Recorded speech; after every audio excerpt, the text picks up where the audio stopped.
మెదక్ జిల్లా నర్సాపూర్ మున్సిపాలిటీ పరిధిలోని 9వ వార్డులో కోమటికుంట కింద గల కట్ట కాలువను కొందరు మూసివేయడంతో కోమటికుంట నుండి వెళ్లే నీళ్లు మరియు వెంకటేశ్వర కాలనీ నుంచి పోయే నీళ్లకు తీవ్ర అంతరాయం కలగడం వల్ల నీరు మొత్తం ఇండ్ల మధ్యలోనే భారీ మొత్తంలో నిలిచిపోవడం జరిగింది.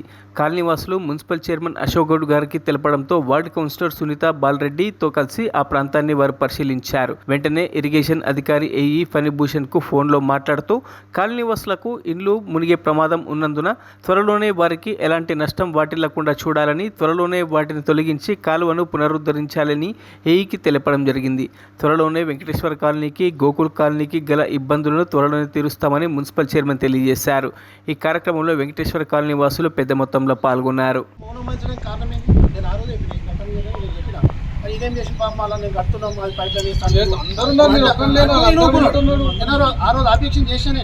నేను ఆ రోజు ఆబ్జెక్షన్ వద్దాను, అది మంచిది కాదు, ఈ ఏరియా మొత్తం బ్లాక్ అవుతుంది, మీకు ఇబ్బంది అవుతుంది అని చెప్పి నేను మొన్న కూడా బిల్డింగ్ కడుతున్న చెప్పిన మంచిది కాదు, మీరు ఏం పని చేసుకుంటున్నాను, మేము ఇక్కడికి ఆబ్జెక్షన్ లేక చేసుకుంటున్నాను, మీరు ఎక్కడ మీరు నాకు నేను చెప్పేసి చెప్తున్నాను.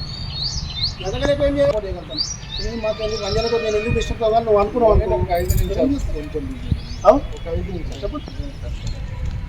మరిన్ని అప్డేట్స్ కోసం మా ఛానల్ని సబ్స్క్రైబ్ చేయండి.